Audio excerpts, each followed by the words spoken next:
Does your arm hurt? Arm's fine, bro. Then why is it bleeding? It's not. Your ear. And your nose. The way that kid was just so chill. Like, does your arm hurt? And then just drops a bombshell. Incredible writing. Another requested episode, House MD Season 3, Episode 8, Whac-a-mole. I'm going to add my insights as a doctor. Let's see if I can get the diagnosis before House does. And if I don't, it's still going to be fun.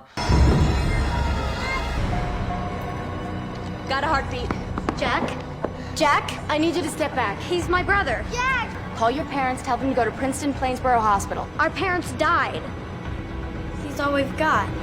An electrifying opening in true House fashion. Our teenage worker who looks like Mr. Beast is brought back to life by a defibrillator, all while it's switched off. Seriously, look at the defib screen. There are obviously points of uncertainty here, like how old were his parents when they died. Looks like they were probably around mid-30s, from the age of the kids and teen who are siblings. Hypertrophic cardiomyopathy will be the first thing the team thinks of, but any garden variety doctor could figure that one out. The other thing is, what if Whac-a-mole actually has a double meaning? Like, he works in this amusement center, but he also has a mole hiding on his body, which could indicate some kind of congenital disease that leads to growth in multiple parts of his body, including the heart, like von Hippel-Lindau could cause growths in the heart that lead to arrests and also moles. Tuberous sclerosis could cause cardiac rhabdomyomas and skin manifestations.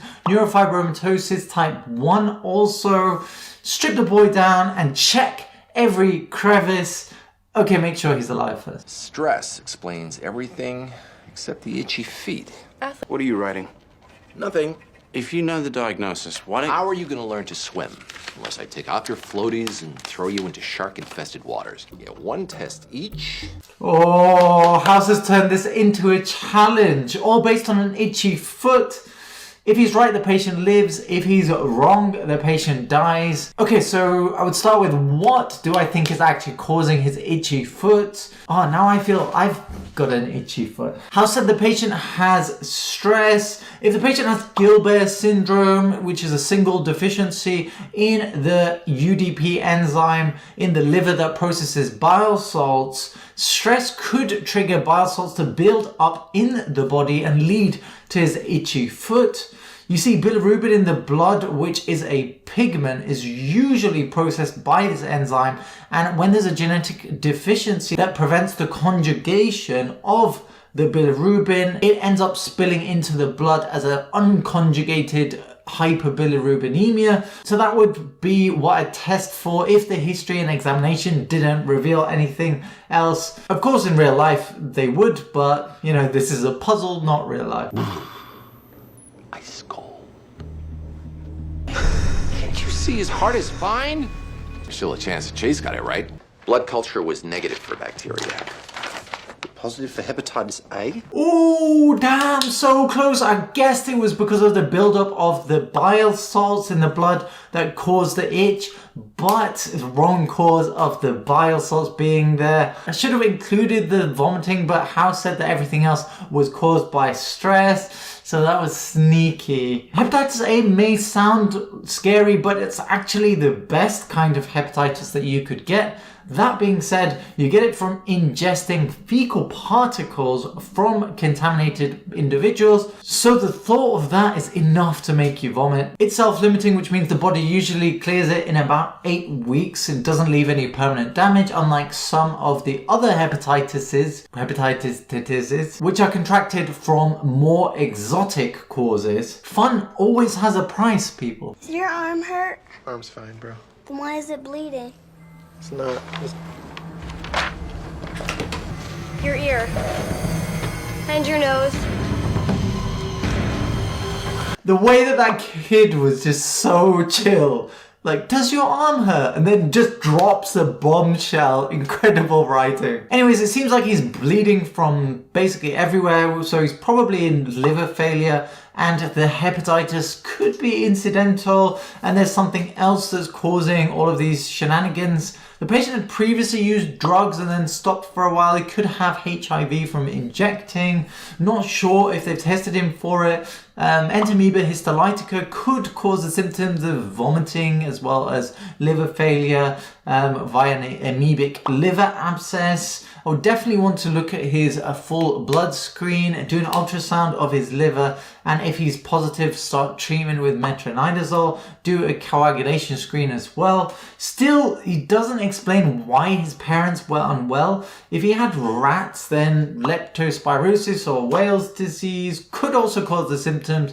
You could explain the mole because a mole is a mammal, and then so are rats, which are actually the reservoir for the leptospirosis. I think this is such a stretch now, but most of the diagnoses are. Let's get it back over. What was that?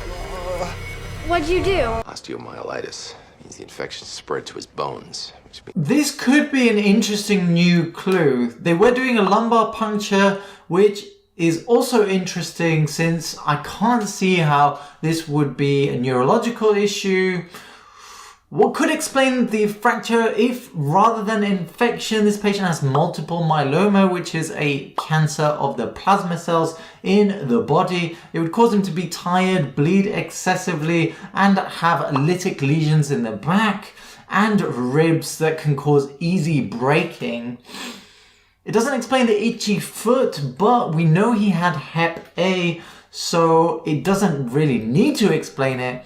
I would want to look at his blood counts and films, do a serum and urinary electrophoresis to check for the antibodies, and definitely do at least a chest x-ray to see what the bones look like. Myelomolytic lesions can have a moth-eaten appearance, like when moths decide to eat part of your clothes. Treatment would usually be with immunotherapy, chemotherapy, or a bone marrow transplant. Syphilis. You sure? Read the printout. He's also positive for Eikenella. He's positive for botulism too. Okay, that can't be right. Usually we say 2 infections at the same time are incredibly unlikely, but now he's got 4: hepatitis, Eikenella, botulism, and syphilis. Surely he must have some kind of immune complex deficiency or AIDS that makes him susceptible to all these opportunistic infections, especially because Eikenella is usually just an oral commensal that colonizes the mouth and doesn't usually cause disease. I would be testing his immunity levels using, tests for IgA, IgG, complement, C3, C4, HIV, CD4. The other thing is that something in his blood could be the real cause that's actually messing with these tests. Kind of like when people used orange juice to get positive COVID lateral flow tests. They all could be false positives. Of all of these infections, botulism would be the most worrying because it causes full body paralysis and can be fatal quite quickly. Clostridium botulinum's toxin, some of you may be more familiar with than others. Botox, short for botulinum toxin. The natural world does have some gifts for us while it's trying to end our species. We've managed to clear all 3 infections out of his system, but now he's having seizures every few hours. he's got to be immunocompromised. No. White count was normal and he was negative for HIV. Well, if he's not immunocompromised, why is he acting like he's immunocompromised? Drugs trash his immune system. I don't know about that. House thinks drugs are living in his fat cells, slowly being released with his weight loss, causing his immunodeficiency, and now if he gets him to sweat them all out, then he'll be fine. A bit mad, if you ask me. There is some research backing immunodeficiency during illicit drug use, but it could also be because drug users tend to neglect themselves, and a lack of nutrition, sleep, etc. can also weaken the immune system, so it isn't quite conclusive, except if they have HIV, which he doesn't. That helped no one. Sorry, that helped no one. It's tiny, but I think it's a tumor. That size should be excisable. They're everywhere. Oh, he has small little tumours everywhere, does he? Who could have predicted that? Me, I did, at the start. Real life Dr. House? Real life Dr. House? Real life Dr. House? No, but seriously, those conditions that I mentioned at the start, von Hippel-Lindau, neurofibromatosis 1, tuberous sclerosis, all on the cards, but they may not be tumors and could just be multiple lesions like progressive multifocal leukoencephalopathy or cryptococcus toxoplasmosis, could have similar appearances, he's immunodeficient, anything could be going on there. Anyways, check this man's skin. Are you excited? I'm excited. They were abscesses from a fungal infection, aspergillus, but we still have no idea why. Our kid's immune system has a factory defect. It's genetic. It can't be genetic. He would have been getting infections since he was an infant. Not if he grew up in a bubble. Ah, damn it. So now my tumor theory has less defense than this guy's immune system. Aspergillus usually infects old tuberculosis lesions, which is more common in drug users, and can also cause immunosuppression. Maybe he has TB. You can test him with a Zeal-Nelson stain and a Manto test where you can put the tuberculosis antigen in the patient and see how much they swell up. Cool, right? Anyway, it seems like he could have a congenital immune deficiency that's leading to all of these infections. Could be histiocytic deficiency disorders or severe combined immune deficiencies or SCID. Could be something like Wiskott-Aldrich syndrome, and you could diagnose it using the tests I mentioned earlier with low hemoglobin and blood counts with almost absent lymphocytes. Let's see if they do the right tests. We kind of already know the white count is normal from what they've said, but there are some other markers that need to be done. Each of the 4 possible genetic conditions is most susceptible to different types of infection. What's that? This is a cocktail of Serratia, Meningococcus, Serratia, and Rhinovirus. So they haven't done the immune antibody test, but House wants to release this bioweapon that he's just got laying around, perfectly created for this exact situation, onto this patient whose immune system is as trashed as the Bitcoin price. I should be surprised. I'm not surprised. His lawyers will be surprised. I guess now he'll know which of the Serratia, Meningococcus, influenza, or botulism he develops, because the symptoms he will develop, they all have quite distinctive clinical courses. In reality, though, this test wouldn't really help you differentiate, since even a healthy person exposed to these pathogens could develop the disease, although it does make for excellent television.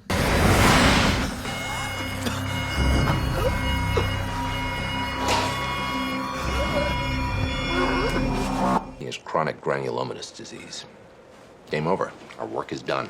Oh, he has Serratia, which led House to the conclusion that he's got chronic granulomatous disease. It's a genetic condition of the white blood cells that stops them from being able to produce our body's version of bleach, meaning that they can't kill internalized pathogens once they're there, and leaves the body vulnerable to attack. Usually it starts with recurrent infections, but it can start with fevers or lymphadenopathy, diarrhea, pneumonia. It's a very rare disease. Only about 40 people are born with it in the US every year. It used to be fatal, but now there are some treatments which include immune stimulation, prophylactic antibiotics, and bone marrow transplants. Let's see what works for this patient. Your brother and sister need you. I know every second of every day that they need me, but I'm too young to be their dad. Pretend you're surprised. Oh, so our patient refused a bone marrow transplant from his younger brother, and he said the reason why was because he was respecting his ability to make a decision and he was too young, he didn't want to take advantage of him because he can't consent properly. But the real reason was that he wanted to be sick. He wanted to be looked after in a hospital and be relieved of the responsibility of looking after 2 young children that he's not ready for. That's a real tough one. Some patients even take this to the extreme and actually pretend to be unwell or actively make themselves unwell with a condition called Munchausen syndrome or factitious disorder. It was named after the German aristocrat Baron Munchausen, who was a keen explorer and used to tell these elaborate and wild tales of his past exploits that were not true. The main issue and reason, it's actually been renamed from Munchausen's syndrome to factitious disorder, and the main reason why is because a related condition called Munchausen syndrome by proxy caused some problems with legal cases. Basically, it's when parents would pretend that their children were sick or actively make them sick to be able to get certain benefits, like have them be paid attention to in hospital quite significantly. And the Royal Society of Pediatrics decided that calling it a syndrome wasn't appropriate because it's more like child abuse, and so they renamed it back in 2002 to fabricated or induced illness by carers, which matches more that it's a pattern of behavior and not a psychiatric syndrome. You committed a crime! What do you want me to do? Turn myself in? Yes! Yes! Do something! Go in! Show some remorse! Tell Tritter you'll get some help! I don't need help. Wow, the relationship between House and Wilson is really on the ropes here. I've never seen Wilson this angry. He's usually so measured, calm and collected, but he's in a tough situation. Basically, the cops found out that House was prescribing himself hundreds of Vicodin pills using Wilson's prescription pad.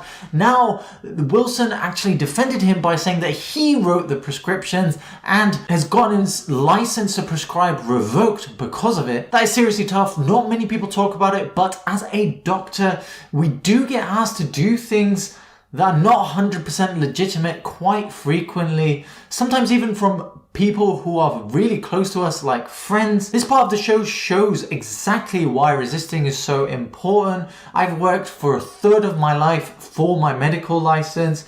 I don't want it taken away because of something silly. Now look, Detective Tritter is on their back. Wilson might lose his oncology practice just for defending a friend.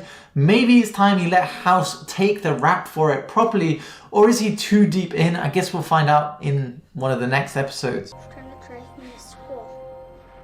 Help me with my homework. There'll be a mom where they take you. A real mom. Someone who can cook. You said you'd make him better.